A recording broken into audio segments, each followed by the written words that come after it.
네, 여러분 반갑습니다.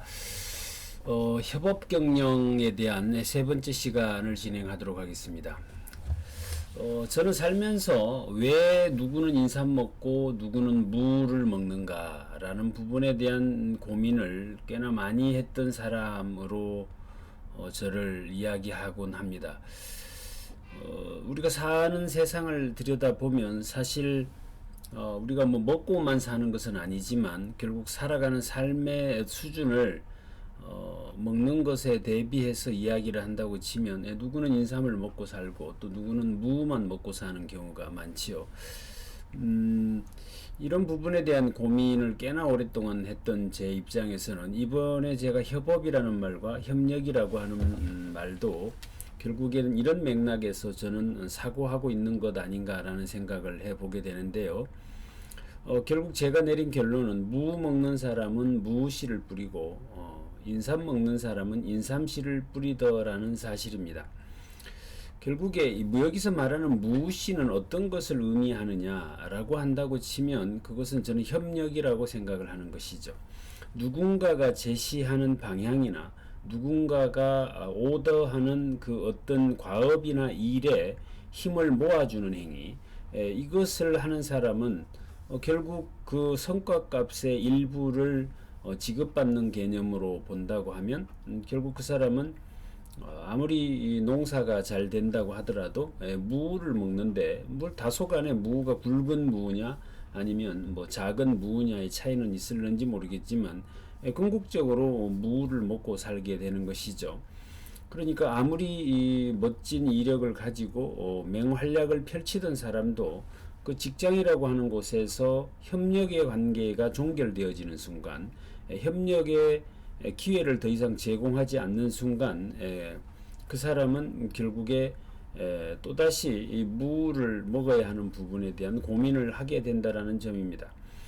반면에 인삼을 먹는 사람은 반드시 인삼씨를 뿌리고 인삼을 심는다라는 것이죠. 때문에 그 사람은 흉년이 된다고 치더라도 결국에 인삼을 먹고 살게 된다라는 점들을 본다고 치면 제가 여기서 말하려고 하는 협업이라고 하는 말도 결국에는 이 인삼을 이야기하는 것이다. 결국 내가 주체적으로 자기경영을 실천하면서 그렇다고 혼자 설 수는 없으니 또 다른 어떤 그 주체들과 상호작용을 해낼 수 있는 것, 이것을 저는 협업이라고 지금 여러분들에게 말씀을 드리고 있는 것입니다. 국내에 나와 있는 여러 가지 이와 유사한 메시지를 전하는 책들도 이런 용어들을 혼재해서 사용하고 있지요. 물론 그것이 틀렸다라고 말씀드리는 것은 아닙니다. 협력이라고 하는 것도 내가 협력을 이끌어내야 되는 입장에 선다고 치면 그것은 결국에 또 하나의 협업이 될 수 있겠죠. 하지만 그런 광의적 개념으로 접근할 일은 아니고 좀 협의적으로 디테일하게 좀 접근을 해본다고 치면 저는 여기서 무를 먹는 것은 협력의 씨앗을 뿌렸기 때문이고 인삼을 먹고 사는 것은 결국에 협업이라고 하는 인삼씨를 뿌렸기 때문이다. 그런데 우리가 살아가는 삶의 대부분의 패턴이라고 하는 것은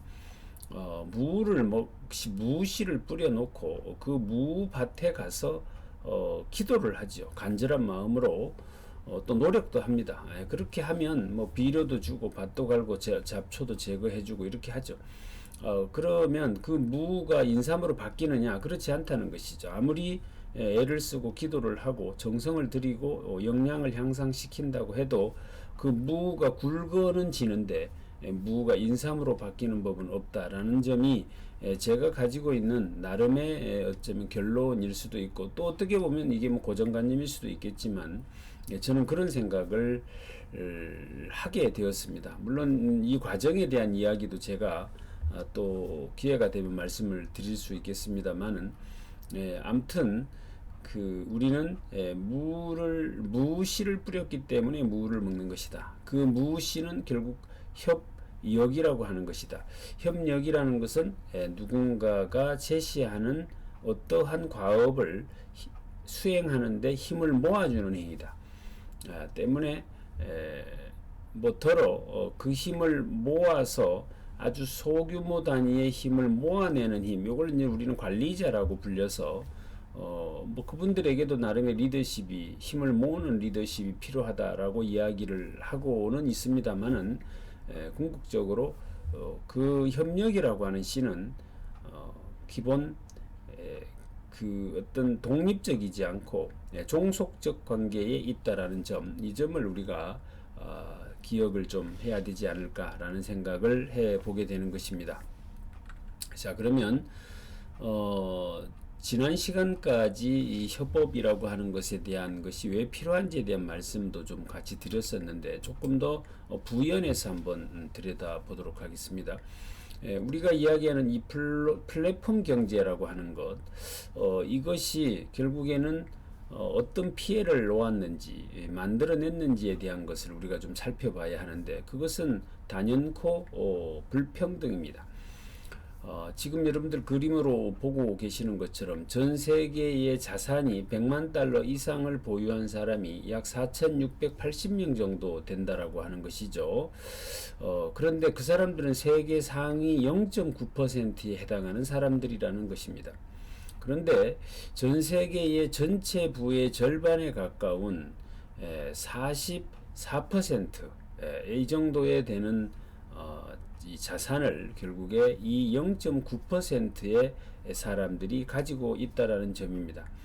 반면에 이 1만 달러 이하, 1만 달러 이하의 자산을 가지고 있는 사람들이 대략 28억 8천 명 정도가 되는 것인데, 이분들이 가지고 있는 전체 자산의 양은 1.8%에 지나지 않는다라는 점을 우리가 본다고 치면, 이것은 불평등도 너무나 심한 불평등이다라는 점을 우리가 볼 수 있겠습니다. 이것은 뭐 우리 국내에도 마찬가지여서 우리나라 성인들의 자산이 대략 7조 3천억 달러 정도 된다고 하는 것인데, 여기에서 상위 1%가 차지하고 있는 부의 비중이 대략 30%에 가깝고, 그 100만 달러 이상인 사람이 74만 명 정도이고, 이 탑 1%에 들어가는 사람이 대략 그렇게 80만 6천 명 가까이가 된다라는 점들을 우리가 본다고 치면, 앞전에도 제가 말씀을 드렸습니다만은, 그 공적 자금이나 이런 재난지원금 같은 것을 이렇게 지급을 하고 나면 그것이 불과 며칠도 되지 않아서 거의 이 어떤 블랙홀에 빨려 들어가게 되고, 결국 그 돈은 그 어떤 상위 1%에 해당하는 사람들의 주머니 속으로 옮겨져 있다라는 사실입니다. 이런 점들이 결국에는 그 플랫폼 경제라고 하는 것이 만들어낸 결과값이다라는 점들을 우리가 볼 필요가 있겠습니다. 그런데 안타깝게도 그 플랫폼 경제의 비즈니스 모델을 갖추는 그런 기업들을 우리는 혁신 기업이라고 이야기를 했고요. 그 기업들이 4차 산업혁명 시대를 주도하는 것인 양 우리는 칭송을 했더랬습니다. 그런데 그네들이 가진 그 부가 다시 재분배되는 과정에서의 효과는 오히려 과거에 우리가 이야기하는 전통적 산업 구조보다도 오히려 미약하다라는 점들을 우리가 볼 수 있습니다. 이 플랫폼 기반의 이 기업들이 고용하는 고용자들의 숫자가 예전에 굴뚝산업이라고 불려지던 그런 산업들이 했던 것에 비하면 현격히 떨어지고 있는 것도 사실이고요. 그렇다고 그 소수의 인원을 선발했기 때문에 그들에게 상대적으로 더 많은 부를 나눠주고 있느냐라는 점에서 보면 그것도 통계적으로는 그렇지 않다라고 하는 것이 밝혀지고 있습니다. 자, 그렇다면 기회는 기회대로 줄면서 그 개개인들에게 돌아갈 목도 전체 총량 대비했을 때 오히려 늘지 않고 있다란다면, 이 지금 현재 우리가 칭찬 일색으로 이야기했던 그 플랫폼 경제는 한계에 도달했다라고 하는 것이 일반 논적인 해석들인 것 같습니다. 그렇다면 이제 이 다음의 대안으로 무엇을 우리가 살펴봐야 하느냐에 대한 고민을 해봐야 되는데, 최근에 거기에 대한 대안으로 나오는 것이 바로 이 프로토콜 경제라고 하는 것이죠. 이 프로토콜 경제의 이제 내용들을 우리가 좀 살펴보려고 치면, 왜 우리가 여기서 협업이라고 하는 개념이 완성되지 않으면 결국 프로토콜 경제는 어쩌면 또 다른 공유 경제와 같은 그런 장밋빛 비전만 제시하는 모습이 될는지도 모르겠다라는 염려를 할 수밖에 없는 것입니다. 아시는 대로 이 공유경제의 대표적인 회사로 우리는 항상 꼽았던 회사가 바로 우버라는 회사고 에어비앤비라는 회사였습니다. 저도 곧잘 강의를 할 때면 이 공유경제의 비즈니스 모델이 새로운 세상을 만들어낼 수 있을 것이냐 이야기를 했던 적도 있었습니다. 우리 개개인이 가지고 있는 이미 소유하고 있는 자산 중에 잉여 자산이라는 것이 있죠. 예를 들면 우리가 자동차를 운전해서 혼자 출근을 한다면 내가 어차피 이동하는 차량 안에 좌석 4개라고 하는 잉여 자산이 있는 것이죠. 이것들을 연대해서 또 다른 수익을 창출하고 그 수익을 나눠주겠다라고 하는 모델, 이것만큼 어쩌면 좋은 것이 없었습니다. 때문에 저도 이것이 이제 새로운 세상을 만들어낸다. 즉 그래서 소유의 개념이 공유의 개념으로의 전환. 우리는 무엇인가를 더 많이 소유하기 위해서 너무나도 힘들게 삶을 살아가고 있는데, 이미 내가 가지고 있는 소유한 것 중에서의 잉여 자산을 또 다른 수익을 창출할 수 있는 구조로의 변화가 가능하다면 이것은 엄청난 일이다 라는 생각을 하게 됐는데, 결과적으로 지금 현재 이 공유경제의 모습은 철저하게 이것 또한 모양만 다른 무늬만 다른 하나의 그 어떤 그 모델이었다라는 점들을 우리가 짚어볼 수 있겠습니다. 자, 이런 맥락에서 이제 이 다음 단계로 넘어가야 한다라는 점이고, 그것이 프로토콜 경제다라고 이야기를 하고 있는 것인데, 플랫폼 경제가 프로토콜 경제로 넘어가지 못했던 이유도 있죠. 그것들이 이제 기술적으로 해결 가능한 상태의 것들이 환경이 조성되어지고 있다라는 점이 그런 의견들을 뒷받침하고 있다라고 말씀드릴 수 있을 것이고, 여러분들 표를 보시다시피 우버라고 하는 회사가 차량 한 대도 소유하고 있지 않음에도 불구하고 그 다른 사람들의 잉여 자산을 하나의 플랫폼에 묶어냈다라는 그 이유 하나만으로 그들은 시가총액이 105조가 넘었죠. 반면에 기라성 같은 저런 전통산업의 시가총액은 그 우버라는 차를 한 대도 만들기는커녕 소유하지도 않은 기업의 자산이 훨씬 더 많다라는 점들을 우리가 봐야 되겠습니다. 우리나라도 마찬가지죠.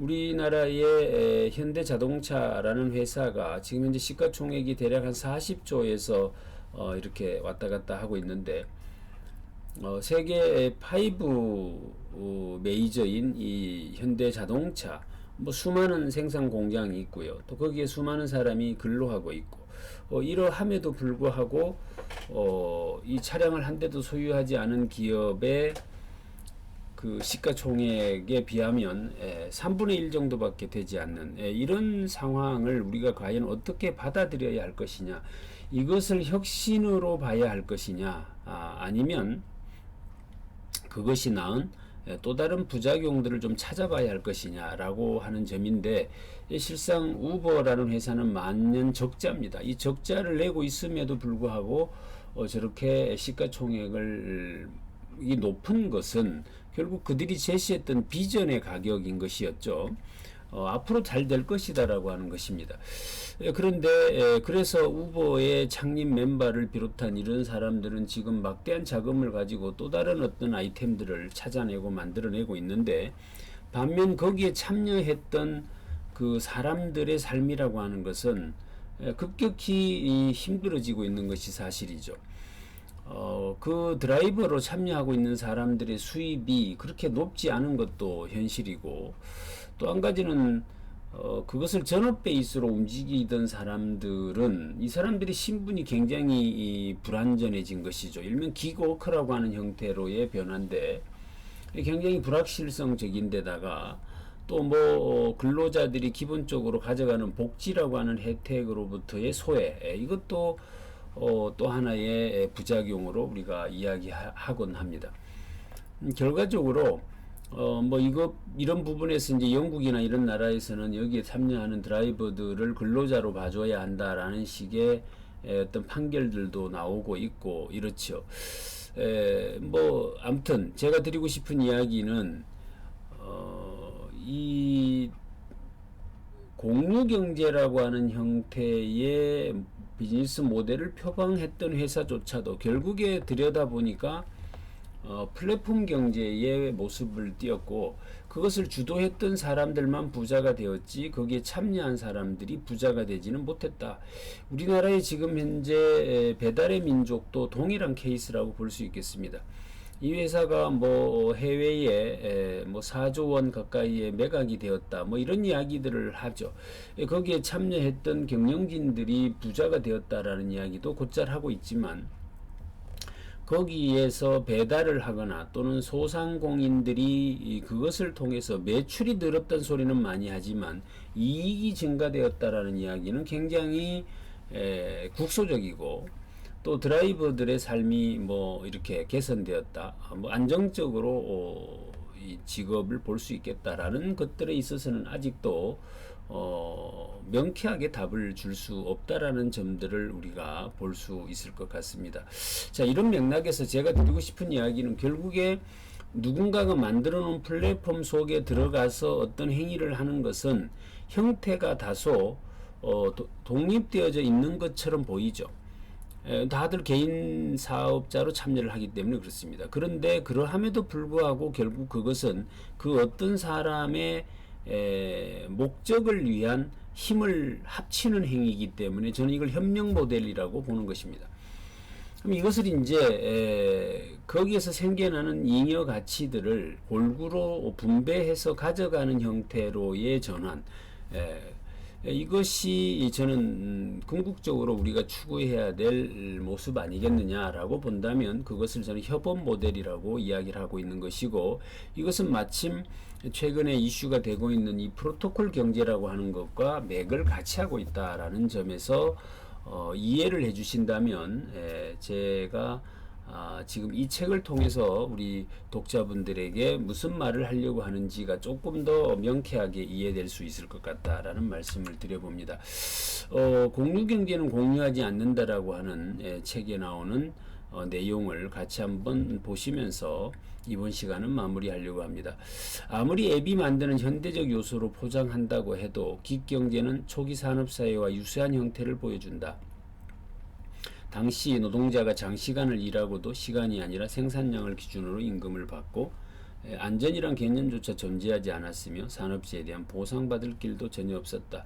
우리나라는 뭐 이런 부분에서는 조금 배달하시는 분들이라거나 이런 비정규직으로 계신 분들, 또 이런 분들도 근로자가 아니라 노무를 제공하는 사람이라면 이 산업 재해라든가 이런 부분에 대한 보장을 받도록 되어져 있지만 사실 그 또한 체계적으로 이렇게 보장받고 있지는 못하다라는 점들도 우리가 알 수 있죠.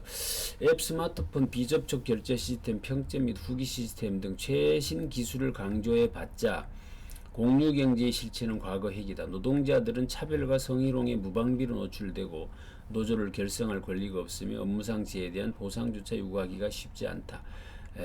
공유경제는 혁신이란 미명하에 지난 수세기 동안 쌓아올린 노동자 보호장치를 파괴하며 노동자 착취가 만연했던 과거로 시간을 되돌려 놓고 있다.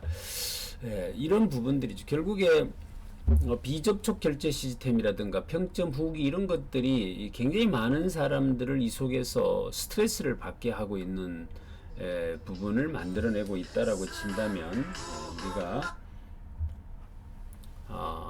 잘 한번 이 협업이라고 하는 말과 협력이라는 말이 플랫폼 경제와 프로토콜 경제를 대별하는 노동력 제공의 패턴을 이야기하는 것이구나라는 점으로 이해를 해주신다면 좋겠습니다.